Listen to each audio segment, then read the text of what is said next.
पराठा ही अशी रेसिपी आहे ना, ती सर्वांनाच आवडते. लहान मुलांपासून मोठे देखील ही रेसिपी आवडीने खातात. त्याचपैकी एक पराठा आहे कांद्याचा पराठा. या कांद्याच्या पराठ्याची एक वेगळी रेसिपी मी तुमच्यासाठी घेऊन आली आहे. नेहमी तुम्ही सर्व म्हणतात की कांद्याचा पराठा बनवताना सर्व स्टफिंग बाहेर येते, तर माझी ही पद्धत वापरून बघा, तुमची स्टफिंग एकदम बरोबर होईल. याच्यासाठी कांद्याला बारीक बारीक कापून घेतलं आणि एका बाउलमध्ये काढून घेतलं.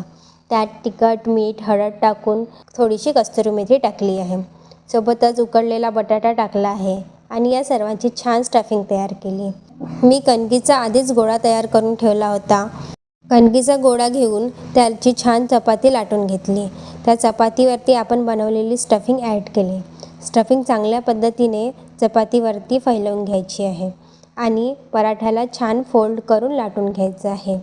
गॅसवरती तवा आधीच गरम करण्यासाठी ठेवला होता. तव्यावर पराठा टाकून छान क्रिस्पी होईपर्यंत शिजवून घ्यायचं. ही रेसिपी एकदा नक्की ट्राय करा आणि रेसिपी आवडल्यास माझ्या व्हिडिओला लाईक आणि शेअर नक्की करा.